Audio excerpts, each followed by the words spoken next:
I will start recording my screen so that we can jump right in the didactic session, and then you guys can move on to the next one. Hope everyone is enjoying and ready to learn more about chest pain. Let me just go back from the beginning. Okay. So in the second part of chest pain, we will learn more or spend more time to talk with the patient rather than asking the patient. We will listen more, give them more information, and address all the concerns, and also provide any information that needed from the patient. So I will go through just a few bullet points that I will go through with you guys today, and these are some of the skill that is the basic skills set during a medical encounter between a patient and a doctor.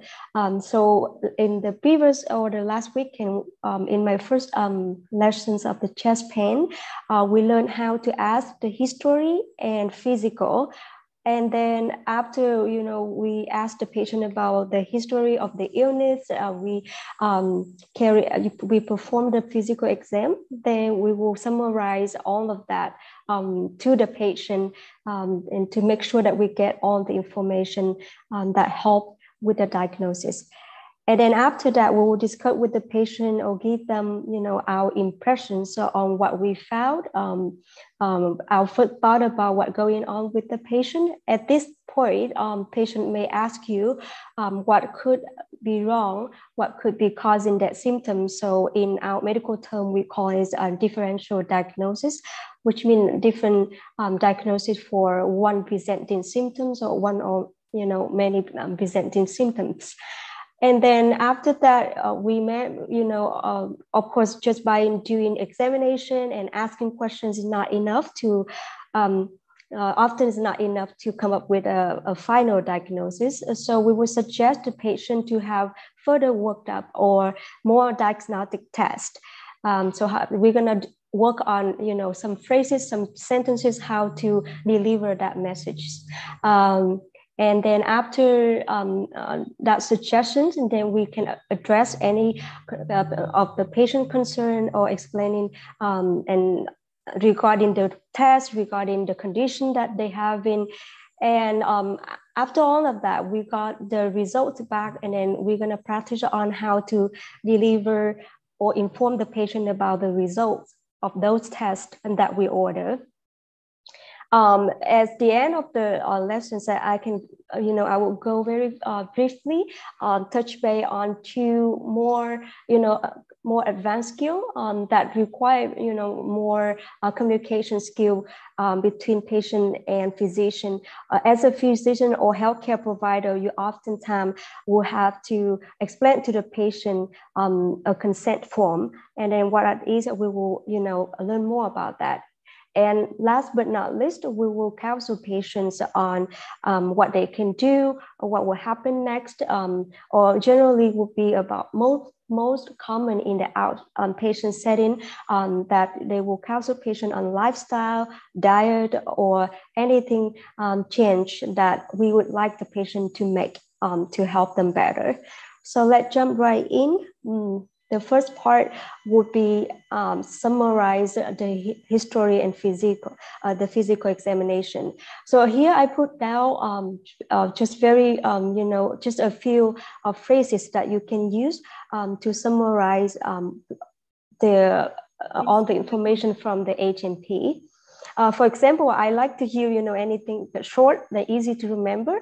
For example, the first one, you can tell the patient after you complete the physical examination, you will, wash your hand, ungown your gown, and then ask the patient to sit down, and you're gonna sit at the level with the patient and talk with them. So for example, you can start with the phrase, so from what you have told me so far, you have such and that, and then, or the better way, because we're talking of summarize, so we can remember a sentence that includes the verb summarize, right?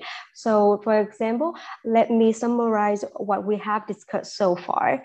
So, and the last one, it seems to be a little bit long, but it's safe for, anyone feel like they want to create more, play more with the words and as a, a higher level, or they want to speak more with the patient.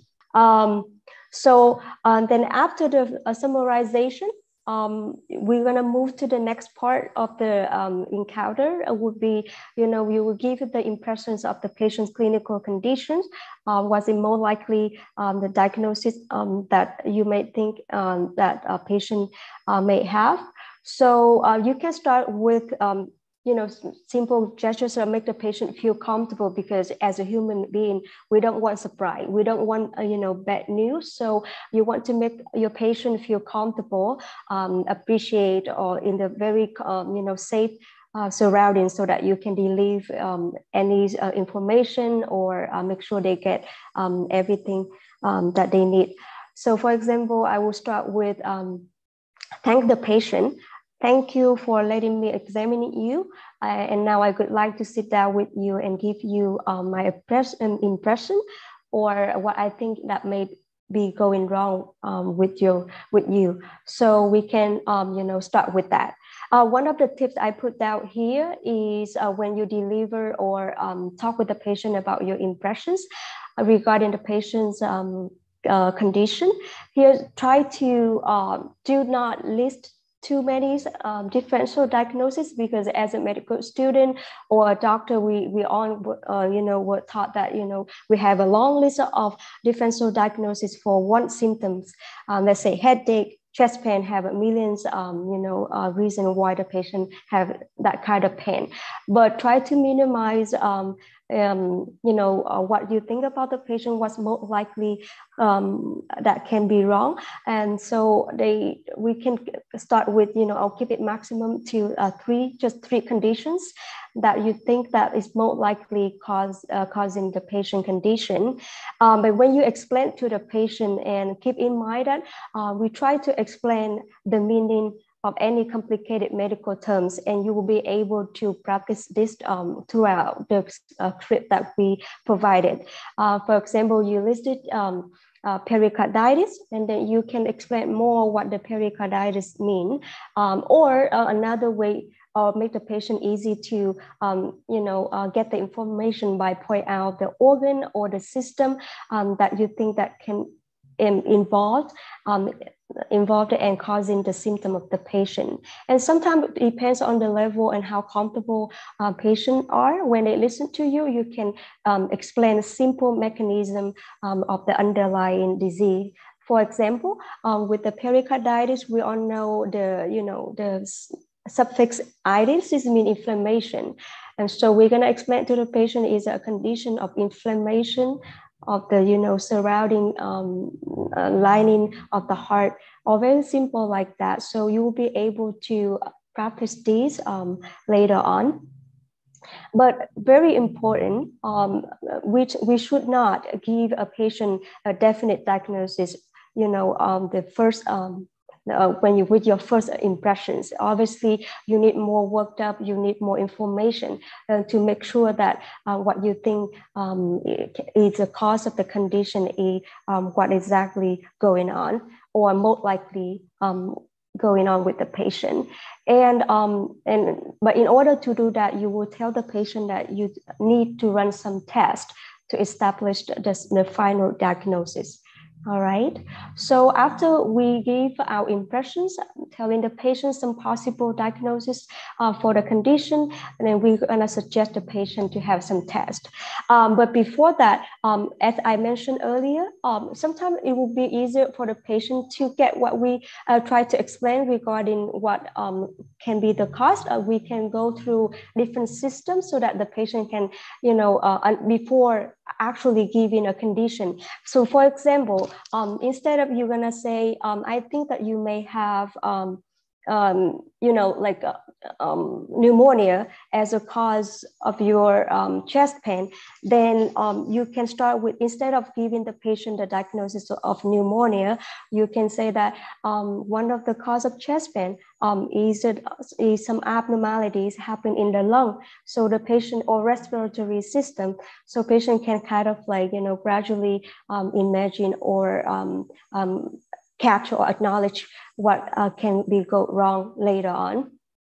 So I listed here so that you can refresh your mind a little bit with some medical terminologies of when it's come to common causes of chest pain. I believe that these are medical terminology that I taught in the previous class last year, last semester. Everyone still knows, so I just, you know, briefly gonna say it out loud so that people, if you in front of camera and muting yourself, and you can repeat or say it out loud. For example, it's bronchitis. Aortic stenosis is a valve condition that can cause chest pain, but one of the life-threatening conditions that can cause chest pain is a myocardial heart attack, or is the QMI, or acute coronary syndrome. On this side of the lungs is also one of the conditions that we need to make sure that we don't miss it, because it's also an urgent emergency condition when it comes to chest pain, pneumothorax. And another one is a pulmonary embolism. That's also one of the conditions that we need to rule out when the patient come in with chest pain. I brought it here because later on you may encounter or see these words again in the script, so that you feel comfortable with that. But use it for your entertainment when you have time, and just keep that as a differential diagnosis for chest pain. And then now we were talking about how to suggest a diagnostic workup or test. So just keep in mind that it's important that we try to avoid use technical terms. For example, if in medical or healthcare setting, we will order, when we want to check the liver function test, we can use hepatic panel.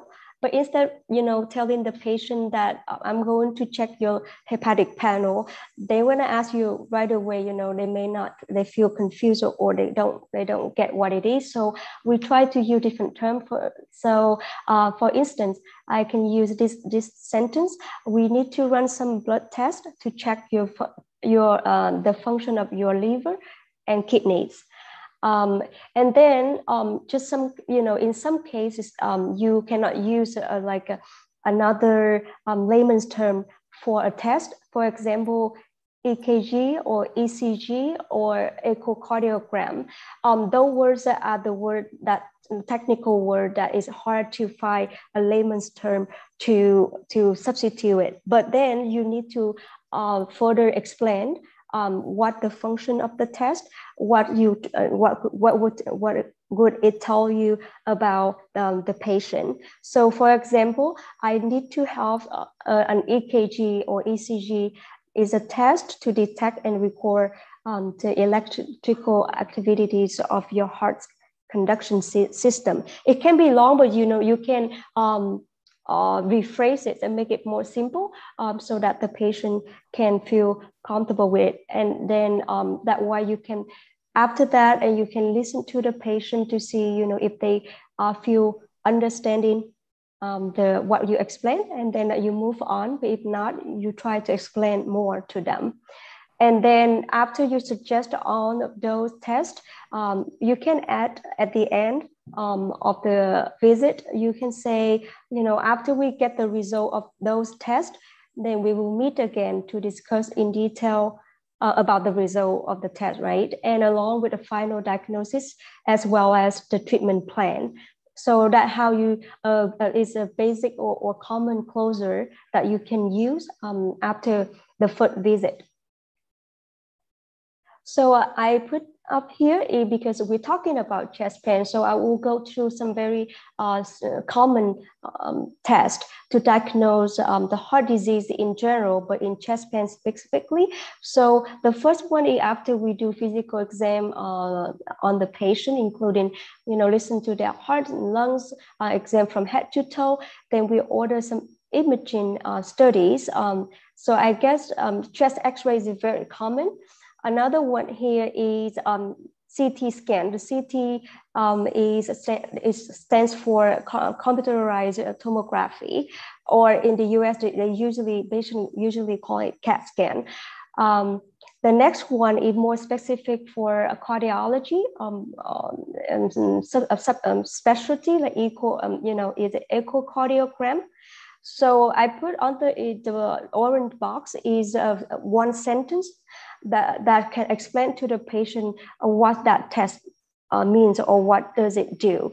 So for example, for echocardiogram, you can explain to the patient that is it like an ultrasound of your heart. Is create the pictures to see how well it's working. But obviously there's more than that.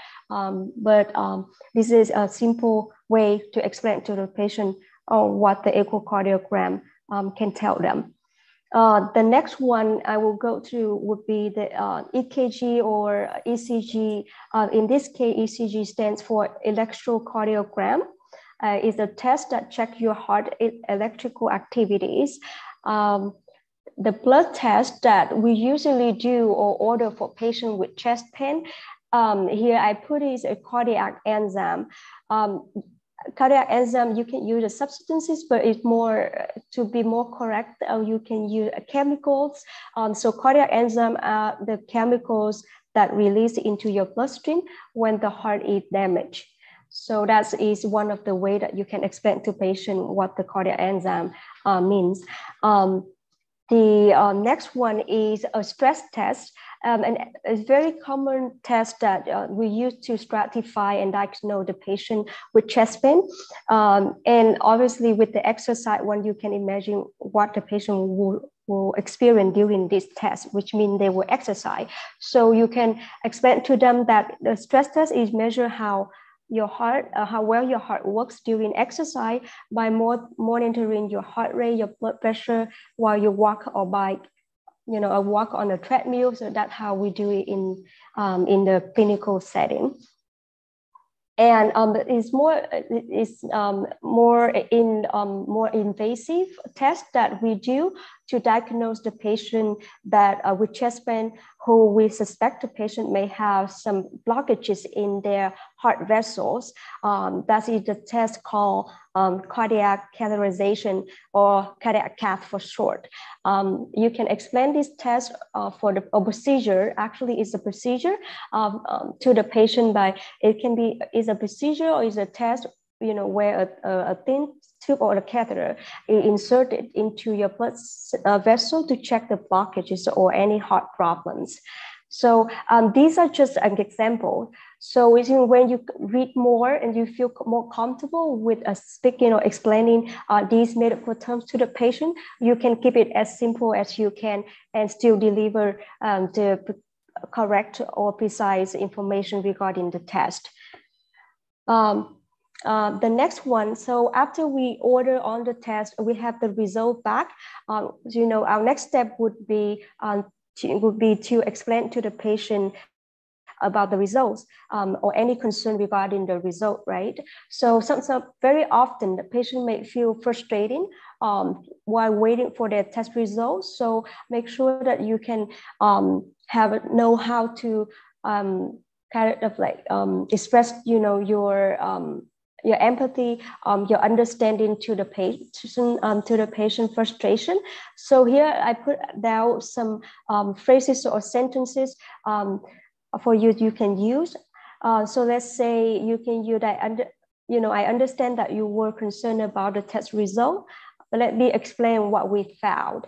I think I found it simple and I use it a lot while I'm in the hospital and try to explain the test result to the patient. Or if the patient worried, then we can reassure them regarding the result. So the results of the test, it can be turned out, either it's normal, negative, positive, abnormal, or inclusive.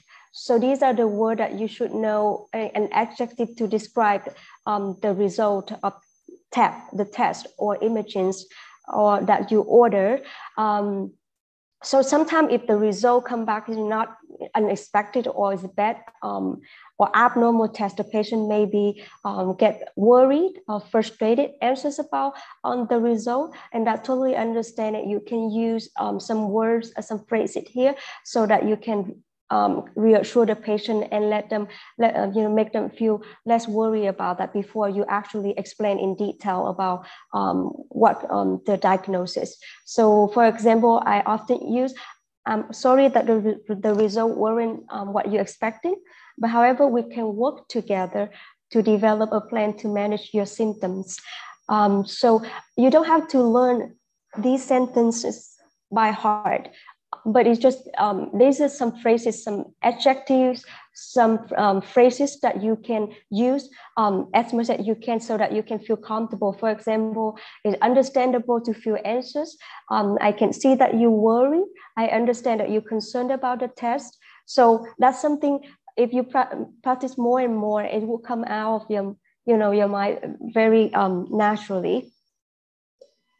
These are some of the examples when you found some abnormal findings of those tests that we frequently suggested or ordered for a patient. For example, we mentioned earlier, for a patient came in with chest pain, we order blood test and sometimes it come back, elevated or positive. So we can use the sentence to explain to them, we found a substance or a chemical in your blood that indicates possible damage to your heart.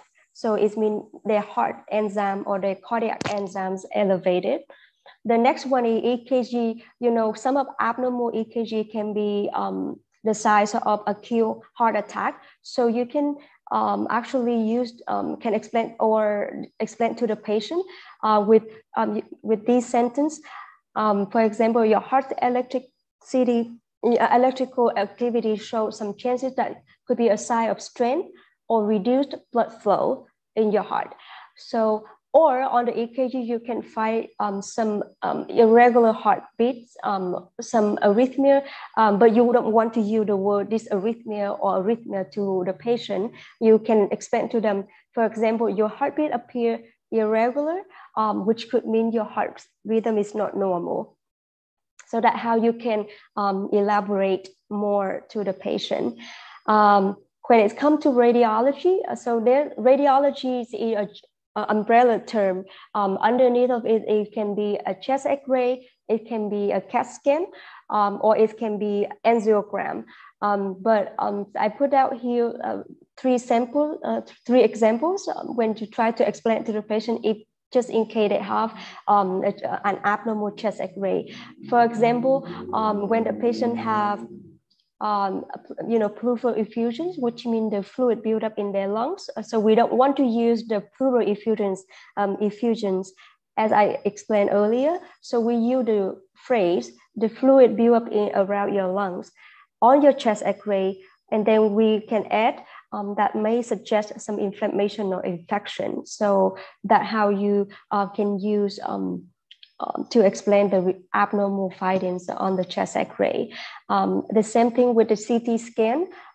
For example, for patients with chest pain, nowadays they use the CT scan or calcium score scan so that they can detect some plaque or build up of the calcium in their arteries. So you can explain to them with the second sentence. The CT scan showed the presence of plaque or build up in your heart's arteries, which can restrict the blood flow. So if you notice that the later part of the sentence, usually you can actually separate it into another sentence. You don't have to put it in the same sentence, but I put it here if you feel comfortable to continue to elaborate to the patient within the same sentence. So I'm not going to go through all of it, but you have this slide so you can use it later on. Because it varies, depends on what condition the patient have. So you can use the different phrases to explain to them. But just remember, let's say when you want to explain the result of echocardiogram, let's start with what does it mean by echocardiogram? It means the ultrasound of the heart, right? So, and what did it show? You can answer that question by saying that your ultrasound of the heart show, such and such. Okay. So similarly, the catheter, the cardiac catheterization is the same thing. It's a procedure where we insert a tube into your blood vessels, and we found the blockages or narrowings of the artery that supply your heart. So it seemed to be a lot, but when you have chance to do the script, practice the script later, you will see these tests again.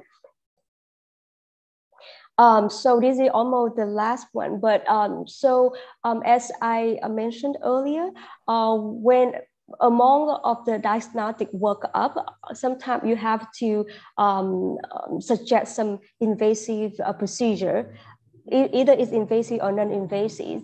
And when it's come to procedure or treatment, or if anything has to do with the patient, you want them to be informed sufficiently and have enough information before they decided to do it or not.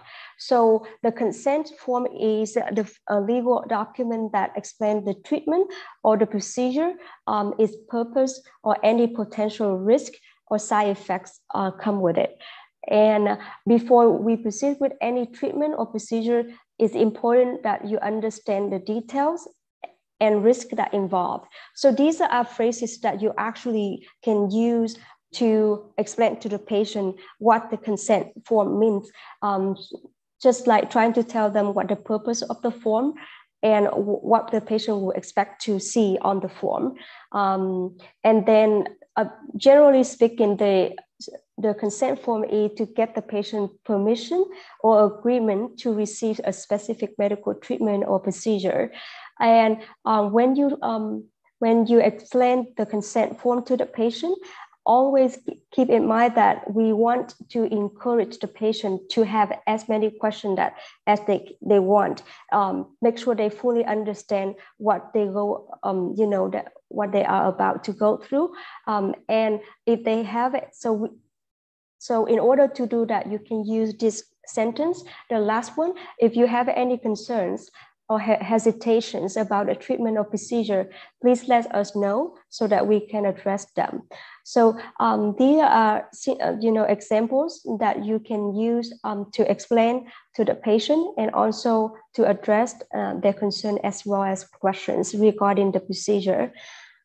So after the last part that I mentioned, one of the skills that later on you may use it more often when you go through the next lesson with different with other specialties. For example, diabetes in endocrinology lessons or other lessons. But that would mean one of the important part of the a health visit is counsel patient on the risk factors that they can change to make their health better. In this case, because I'm talking about chest pain, so I will just address very common risk factors that patient may have questions or they may have that can be attributable to their heart conditions.